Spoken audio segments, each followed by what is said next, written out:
Bapak Ibu yang diberkati oleh Tuhan, saudara-saudaraku yang dikasihi oleh Tuhan, berjumpa lagi dengan saya Pendeta Hendrik Makassale. Apa kabar semua? Kita ada di dalam keadaan sehat, amin.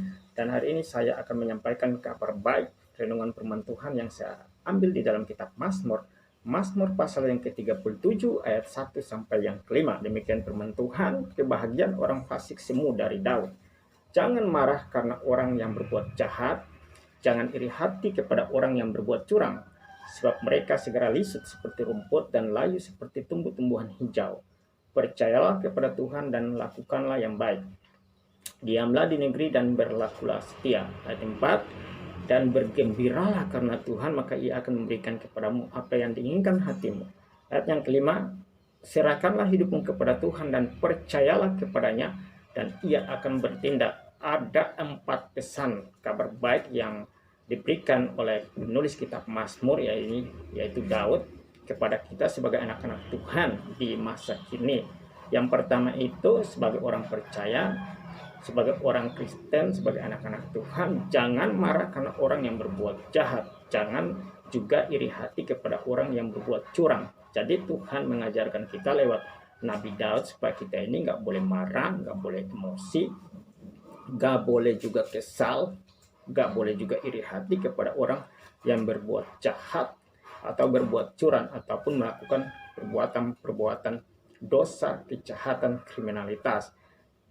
Tugas kita ialah kita hanya mendoakan mereka saja supaya mereka dijamah oleh Tuhan, dijamah oleh Roh Kudus, mereka bertobat, mereka berbalik kepada Tuhan. Jadi kita nggak boleh marah, nggak boleh iri hati, bahkan jangan sekali-sekali membenci kehidupan mereka, karena kita memang sebagai anak-anak Tuhan tidak suka, tidak senang dengan perbuatan-perbuatan jahat mereka.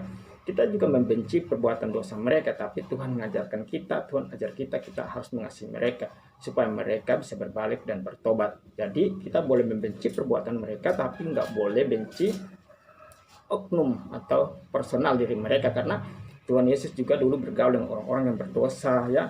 Dia bergaul dengan pelacur, dia bergaul dengan koruptor, dia bergaul dengan pezina, dia bergaul dengan orang-orang berdosa, pemungut cukai, tapi dia sayang sama mereka, dia mau supaya mereka bisa bertobat dan berbalik dan mengenal Tuhan yang benar, yaitu Tuhan Yesus. Jadi sebagai anak-anak Tuhan, tugas kita ialah mendoakan mereka. Kalau kita bisa bertemu dengan mereka, kita bagikan kebenaran, kabar baik supaya mereka bertobat dan mengenal Yesus sebagai Tuhan dan Juru Selamat. Itu yang pertama.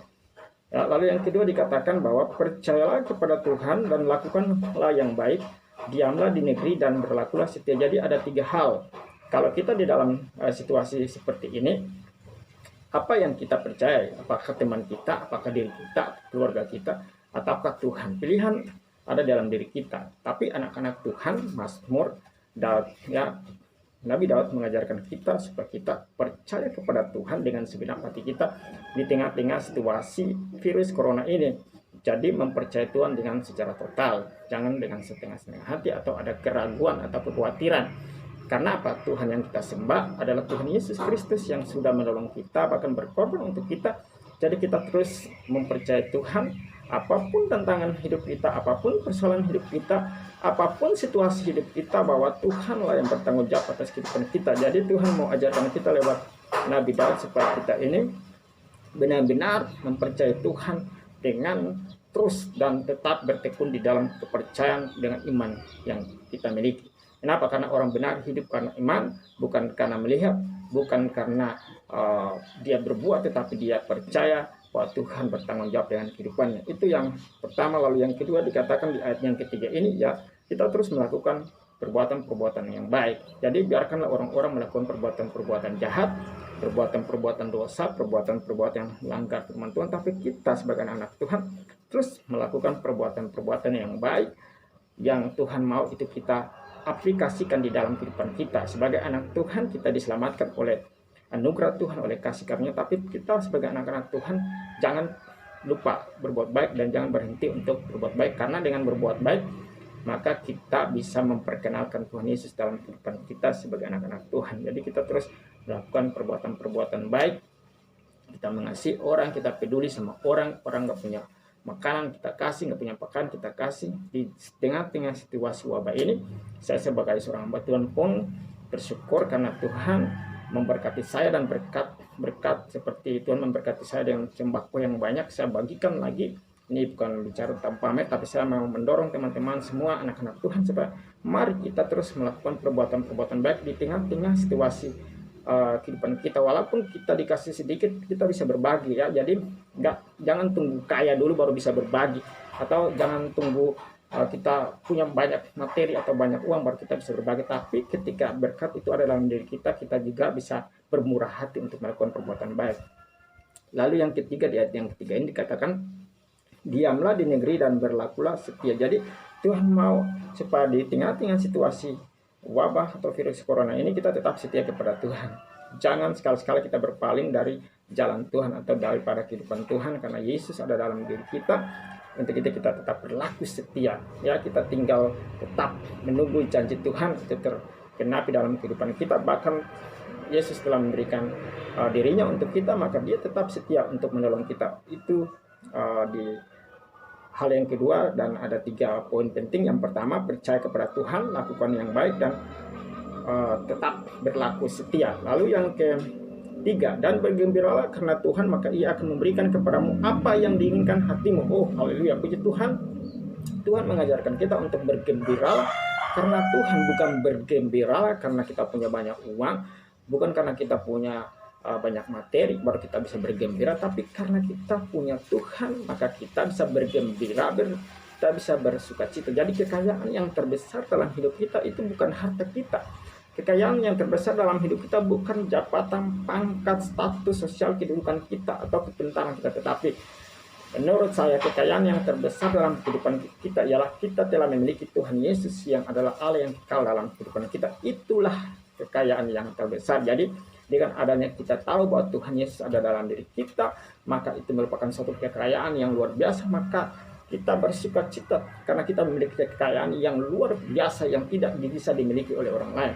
Jadi kekayaan yang Tuhan kasih itu ialah Yesus itu sendiri dalam diri kita, sehingga kita bergembira, kita bersuka cita karena kekayaan kita ialah Yesus Kristus. Jadi di dalam segala situasi, dalam segala tantangan pergumulan, kita tidak usah takut, dan kita tidak usah benar-benar bingung, kita tidak usah panik, tetapi kita terus bersuka cita, kita terus bergembira, kita terus bersemangat, karena Tuhan ada di dalam diri kita, dan Tuhan itu yang akan tolong kehidupan kita, Tuhan itu yang akan menguatkan iman kita.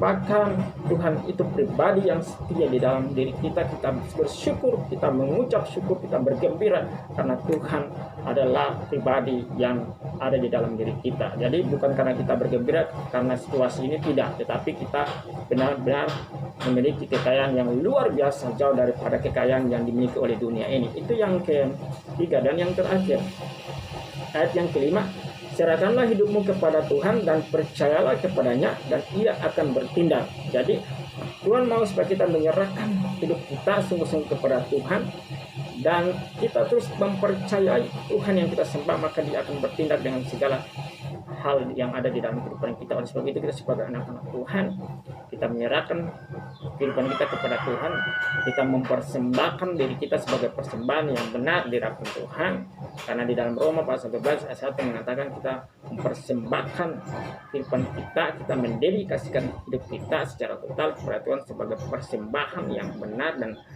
berbau harum di hadapan Tuhan, maka Tuhan akan bertindak untuk menolong kehidupan kita. Jadi kita percaya kepada Tuhan, kita menyerahkan hidup kita, maka sekali-kali pun Tuhan yang kita sembah, Yesus Kristus, itu tidak pernah meninggalkan kita.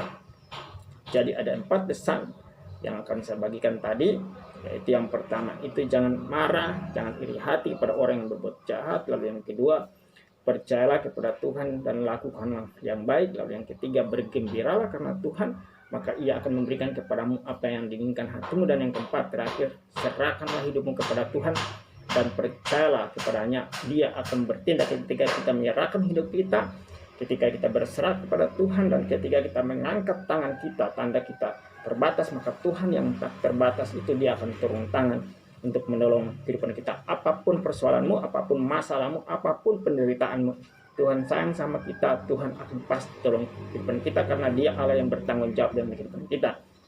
Baik Bapak Ibu yang diberkati oleh Tuhan, saudara-saudara semua, itu adalah pesan kabar baik yang saya bagikan hari ini. Sekali lagi saya mengucapkan syukur, kurang dan lebihnya kiranya Tuhan Yesus akan menolong kita, memberikan hikmat dan memberikan kita tuntunan lewat Roh Kudus untuk kita bisa mengerti kebenaran firman Tuhan.